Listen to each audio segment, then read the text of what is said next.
You are listening to the Grand Canyon TV audio tour for Moran Point. When you arrive at Moran Point, you will find a paved parking lot. Notice this viewpoint does not have restrooms or waste bins. There is just one dumpster in the parking lot. Your closest restrooms are going to be to the east at Buglin Picnic Area or to the west at the Tucson Ruins. Once you park your vehicle, you will be drawn to walk forward to the main viewpoint. Yet, wait a second. I do insist that you walk just to the right of the main viewpoint. Still standing in the parking lot, step up onto the sidewalk near that handicap parking space. And you're going to the right of the main viewpoint, but looking forward down into the Grand Canyon, you are going to catch a great view of the Colorado River. It's not as easy to see the river from the main viewpoint, which is why I am suggesting that you have walked over here to the right. You should be seeing the Colorado River down in there.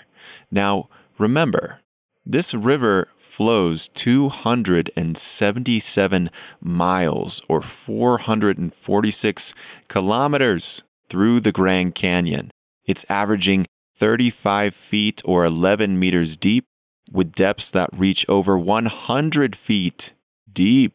If you're lucky, you might see some little yellow or blue rafts going down that river. And it does help if you have some binoculars with you. The width of this river is varying from 76 feet or 23 meters wide to widths over that of the length of an American football field. Sometimes it is 300 feet or 90 meters wide. Sometimes it's even wider than that. It's a huge, massive river, and it will look muddy brown if it's been raining or snowing, or it might look a blue-green if there has been no snow or rain. Because a couple hundred miles upriver is the Glen Canyon Dam in Lake Powell. That is up there in Page, Arizona. And that dam ends up filtering a lot of the sediment that would naturally flow through here, and it would add minerals to our oceans in the Gulf of California. Now consider, back hundreds and hundreds of years ago, this was the Color Red River, the Colorado River. If you turn and walk to a kiosk, you're going to see a sign with some images and text.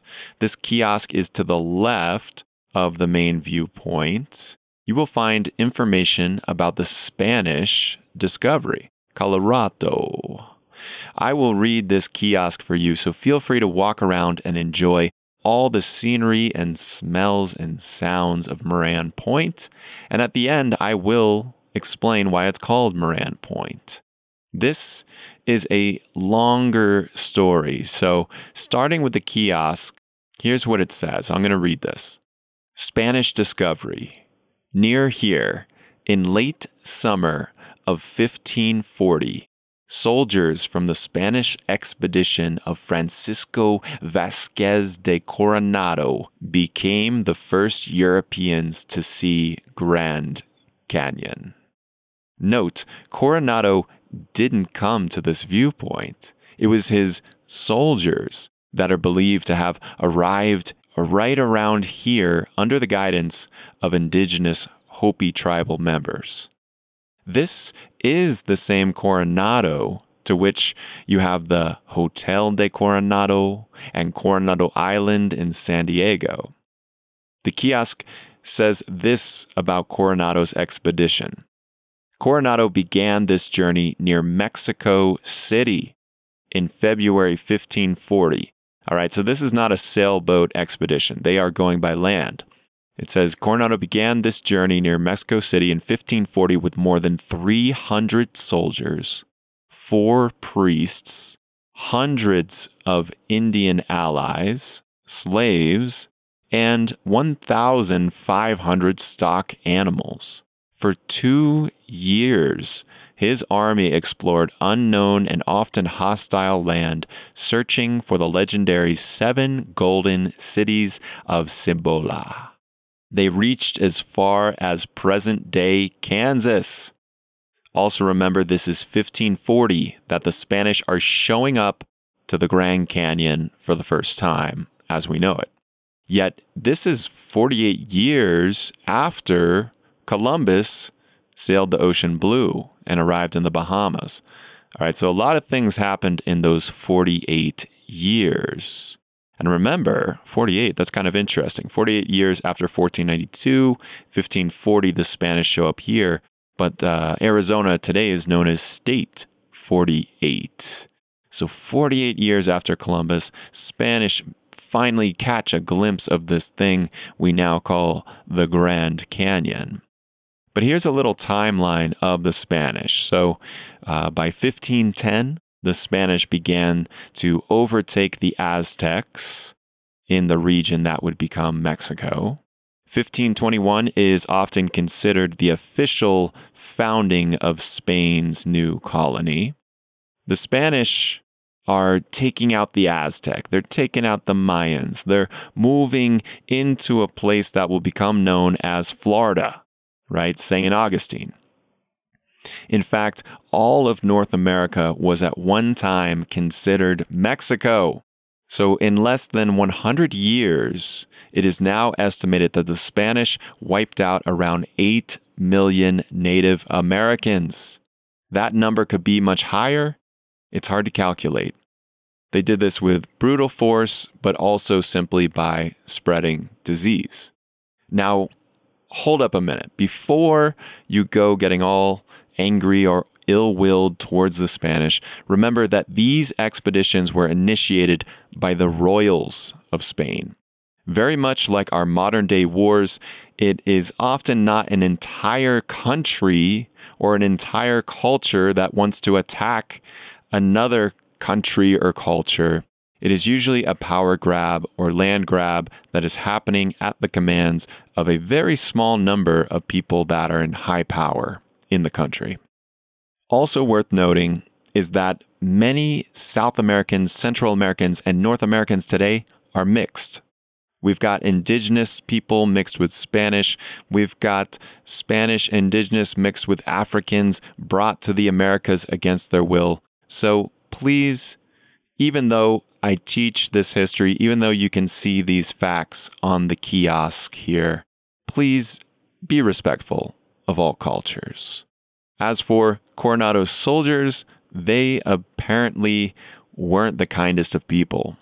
They came storming from Mexico City all the way up through the Hopi Mesas. And so the kiosk continues to read, after journeying for 6 months, Coronado's army arrived at the Hopi Mesas, east of Grand Canyon. From there, Garcia Lopez de Cardenas, guided by Hopi Indians, led a small party of men to find a reported great river. After 20 days, it took them 20 days from just the Hopi Mesas. After 20 days, they reached the south rim of the Grand Canyon, emerging from the forest to stand on the edge of this vast chasm. Again, why are we talking about the Spanish at Moran Point? Because this is believed to be the place where they had their first view. Now, experts will tell you it could be anywhere from Moran Point to Desert View, but this is likely the first place Spanish had their first view of the Grand Canyon. Cardenas' party spent 3 days trying to reach the bottom of the canyon. In vain, they returned to Coronado to report their discovery. They didn't make it to the bottom. And remember, they didn't have a trail they were going down. Even on Bright Angel Trail or South Kaibab Trail today, it's a lot of work to make it to the river. So Cardenas' party, they gave up. Now, if they didn't have cell phones and TikTok, how do we know all this information today? How did they record all of this? Well, the reason we know all of this information is because of Pedro de Castaneda. He recorded memories of the expedition 20 years later with a pen and paper. Here are his exact words. Well, they're translated from Old Spanish to modern English, yet here is a translation of what Pedro de Castaneda wrote in his journal. After they had gone 20 days, they came to the banks of the river. They spent 3 days on this bank looking for a passage down. It was impossible to descend. The 3 lightest and most agile men made an attempt to go down at the least difficult place, and went down until those who were above were unable to keep sight of them. They returned about 4 o'clock in the afternoon, not having succeeded. Those who stayed above had estimated that some huge rocks on the sides of the cliffs seemed to be about as tall as a man. But those who went down swore that when they reached these rocks, they were bigger than the great Tower of Seville. So obviously without a trail, there's not a great chance of getting to the bottom of the Grand Canyon in a day. This particular account says that they compared rocks to the great Tower of Seville. This is a mosque standing still today. It was built in the 1170s in what was Moorish Spain. But the Great Tower of Seville, this is 342 feet or 104 meters tall. And yes, I would say that there are plenty of rocks in the Grand Canyon, 342 feet or 104 meters tall. Remember, it's an average of a mile drop, 5,280 feet, 5 tomatoes, 5280. It's about a mile drop to the bottom. And they just couldn't perceive that. I also have to wonder if the Hopi people led the Spanish astray on purpose. The Hopi, who today are living in the oldest continually occupied town in the modern-day country we call America, well, the Hopi have sacred sites in the canyon, and they have trails down in there. So you have to wonder if they purposefully led the Spanish to a location where they knew there was no trail, where they knew the Spanish wouldn't get down to their paradise at the bottom of the Grand Canyon. Or perhaps the Spanish were controlling, and so they had convinced these Hopis to guide them, and yet the Spanish kept pushing to go to this place. No, let's go over here. And they ended up where there wasn't a way down, right around Moran Point. It was probably all for the better. As we know, Europeans coming to America have just done a whole lot of overdeveloping, clear-cutting of forests, yada, yada, yada, to beautiful place after beautiful place. So probably all for the better that they did not make it down there. Which now I can explain why this viewpoint is called Moran Point. At the front, if you've walked out to the front of the viewpoint or the top of the viewpoint, you will see a kiosk talking about the landscape painter Thomas Moran. Again, I will read this, so feel free to enjoy the scenery. The kiosk reads, "Canyon on Canvas." Artist Thomas Moran was a storehouse of pictures. In 1873, geologist John Wesley Powell invited Moran to accompany his geologic survey of the Grand Canyon region. For Moran, the canyon was by far the most awfully grand and impressive scene. As a premier painter of American landscapes, Moran helped inspire Western tourism and pushed Congress toward the establishment of Western national parks. In an era of black and white photographs and etching, that's all they had, these rough photographs, etchings, Moran's vibrantly colored paintings brought Grand Canyon to life for a nation. So Thomas Moran was one of the earliest European Americans to start painting the Grand Canyon. And back then, this is 1870s, 300 years after the Spanish had their 3-day picnic near Moran Point, Thomas Moran comes here and he starts painting because, like I said, photography was not that great back then. It could not compare to the color and vibrance of an oil painting. They wanted to convince the U.S. government of how beautiful these areas were and how important it should be to stop mining and overdeveloping these regions. So Thomas Moran is credited as helping send these paintings to Congress and helping convince the need for national parks.